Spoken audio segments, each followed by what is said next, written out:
Good evening, সবাই কেমন আছো? আশা করি সবাই ভালো আছো। আজকের ব্লগটা এখান থেকে শুরু করছি। আজকে সোমবার আর সন্ধেবেলা হয়ে গেছে। সন্ধে মানে এখন 7টা বাজে প্রায়। তো আমি চা বসিয়েছি, দেখো এটার মধ্যে না চায়ের এই জলটা দেখতে আমার দারুণ লাগে। তো যাই হোক, সন্ধেবেলা চা করে নিয়েছি। একটা না আমার সাথে একটা টেনশান চলছে, যার জন্য আমার 3-4 দিন ব্লগ বানানো হয়নি। তো সেটা তোমাদের সাথে শেয়ার করব। তো চা ছেঁকে নিয়েছি, চায়ের সঙ্গে বিস্কুট আর একসঙ্গেই আজকে একটুখানি মুড়িও নিয়ে নিয়েছি। মুড়ির মধ্যে একটু চানাচুর দিয়েছি, আজকে আর বাদাম নেই, আর বাবুর জন্য একটুখানি ম্যাগি। সন্ধ্যের পরে আবার রাত্রের পর্ব আছে, তো রাত্রের জন্য সেরকম কিছু নেই, তাই ভাবছি যে একটুখানি ডিমের ঝোল করে নিই, তাহলে রাত্রে রুটি দিয়ে খাওয়া হয়ে যাবে। তো এই কয়েকটা ডিম একটুখানি সেদ্ধ, আলু ডিম আলু একসাথেই সেদ্ধ করেছিলাম। জন্টুর ডিমও সেদ্ধ করতে হবে, তো একসাথে ডিম আলু সেদ্ধ করে রুটির সাথে বানিয়ে নিলাম। আর এদের খেতেও দিয়ে দিয়েছি। বাবুর তো খাওয়া মানে স্টার্ট করেছে, আর ওনার তো কখন যে খাবেন তার কোনো ঠিক নেই, কারণ ওনার ওই যে আঁকা চলছে। দেখতে দেখতে অনেক রাত হলো, প্রায় 12টা বাজে। বাবুকে খাইয়ে দিলাম, আমাদেরও খাওয়া দাওয়া হয়ে গেছে সবারই। তো আজকের দিন কেটে গেলেও সারাদিনের মানে সমস্ত কাজের মধ্যেই মাথার মধ্যে একটা চিন্তা চলছে আর কি, যেটা নাকি তোমাদের সাথে শেয়ার না করেও পারছি না। সেটা হলো কালকের দিনটা মানে আমাদের একটা খুব ইম্পর্ট্যান্ট একটা দিন। মানে কি বলবো, বাবুর ছোটোবেলাকারই কথা, মানে তখন কত বয়স হবে, 6-7 বছর না গো? হ্যাঁ, 6-7 বছরেই একটা অর্থোপেডিক প্রবলেম ছিল ওর পায়ে একটু। তো তখন ডাক্তার দেখানো হয়েছিল, ডাক্তার তখন অতটা বুঝতে পারেনি। তারপরে বলা হয়েছিল যে ও যখন, এখন কিচ্ছু করার দরকার নেই, যখন ও বড়ো হবে, অ্যাডাল্ট হবে, তখন যদি ও মনে করে যে আমার একটু অসুবিধা হচ্ছে বা কোনো প্রবলেম হচ্ছে, তখন ওটাকে যা করার করবে। তো এখন তো মোটামুটি বাবু বড় হয়েছে, তো ডাক্তার দেখিয়েছিল। তো ডাক্তার বলেছে একটা মানে অপারেশন ঠিক না, মানে ওটাকে একটা কিছু একটা, মানে আমি অতটা খুলে বলতে পারছি না। হ্যালো গাইজ, মা তোমাদের অতটা খুলে বোঝাতে পারছিল না। তো বেসিক্যালি আমার হিপ জয়েন্টে, লেফট সাইডের হিপ জয়েন্টে একটা মানে জয়েন্টটার ঠিক নিচে একটা আমাদের যে ভেন্স আর আর্টারিসগুলো হয় ওটার একটা দলা পাকানো রয়েছে। ওটা দলা পাকানোটাতে কী হয় এবার, যে জয়েন্টের যে মুভমেন্টটা ওটা ঠিক করে হয় না। তো জয়েন্টের মুভমেন্টটা ঠিক করে না হলে একটুখানি খুঁড়িয়ে হাঁটা, সঙ্গে পায়ে ব্যথা হওয়া, এক্সট্রা আরও অনেক রকমের প্রবলেমস আমাকে ফেস করতে হতো এতদিন। তো ডাক্তার দেখানোর পরে ডাক্তার আমাকে শুরুতে 3-4 জনের কাছেই দেখানো হয়েছে। শুরুতে তো ওইকেই দেখানো হয়েছে, অর্থোপেডিককে।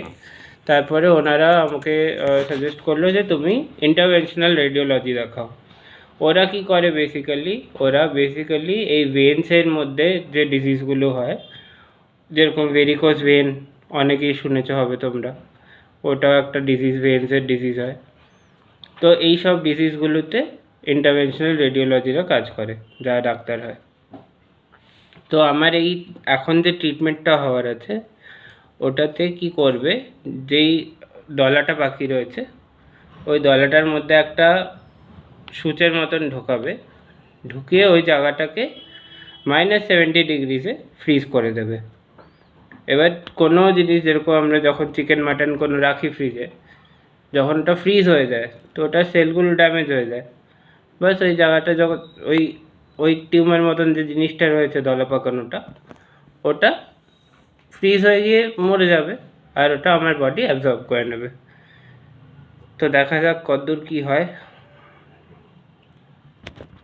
চলো।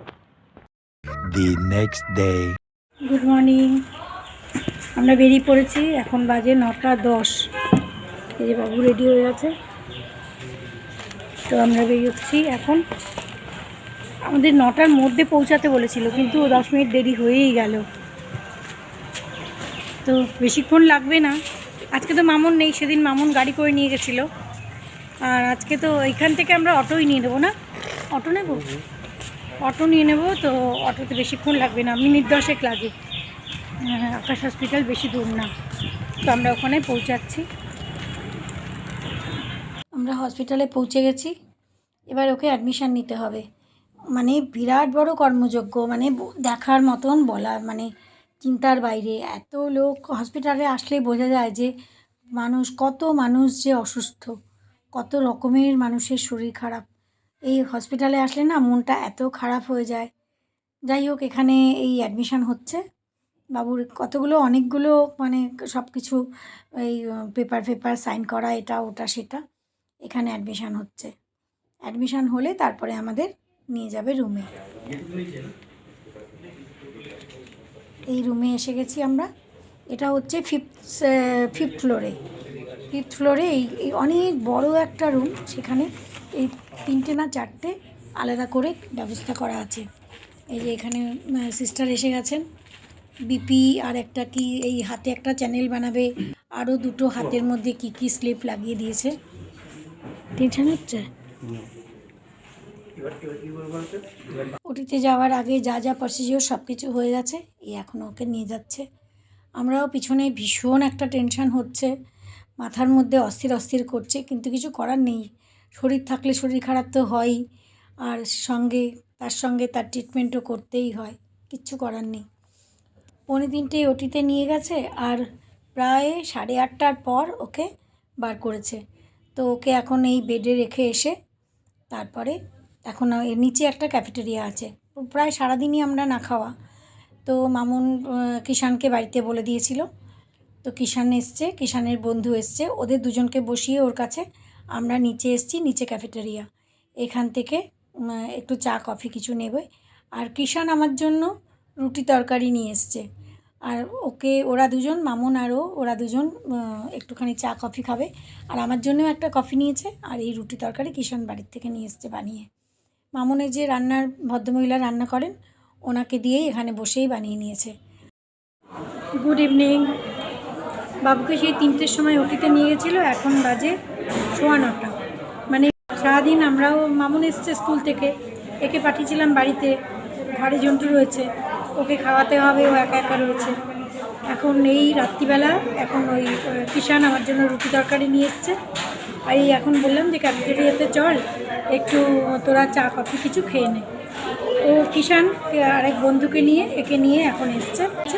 আর আমরা নিচে এসেছি, বললো এখান থেকে খেয়ে তারপরে ওয়ার্ডে যেতে, কারণ ওখানে খেতে দেবে না। আর বাবু তো কালকের থেকে, রাত্রের থেকে, মানে 12টা থেকে জল খাওয়াও বারণ। বাবু তো এখনও কিছু খায়নি, ওকে স্যালাইন দিচ্ছে, কিন্তু কখন হয়তো লাইট আজকে লিকুইড খাবার দেবে একটু পরে। The next day. বাবুকে তো সকালে কিছুই দেয়নি, ওই কোকোনাট ওয়াটারই দিয়েছে, রাত্রেও কোকোনাট ওয়াটার দিয়েছিল। এখন এই সকালবেলায়, মানে সকালবেলায় ওদের লাঞ্চ দিয়েছে 12:30টার সময়। আমি সকালবেলায় একটুখানি চা বিস্কুট খেয়েছি। ওকে দিয়েছে ভাত, রুটি, ডাল, আলুর একটা তরকারি, স্যালাড, দইয়ের সঙ্গে একটু চিনিও বলেছি আমি, কারণ ও টক দই খেতে পারে না। সন্ধে হয়ে গেছে, প্রায় 8:30 বাজে। এই বিভিন্ন রকম কাগজপত্র এইসব তৈরি করতে করতে বাবুর ছুটি হয়ে গেছে।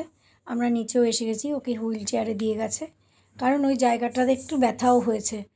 তো এই আমরা ওয়েট করছি, ওলা ডেকেছে, গাড়িটা আসার ওয়েট করছি আর কি। এক্ষুনি 2 মিনিটের মধ্যে গাড়ি এসে যাবে। এই বলতে বলতে গাড়ি এসেও গেছে। তুমি আগে বসে পড়ো।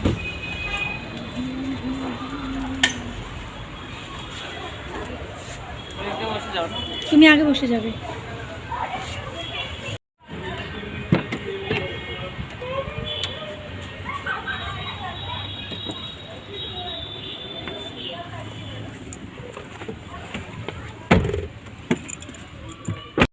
এই মাত্র আমরা হসপিটাল থেকে ফিরলাম, এখন বাজে 9টা।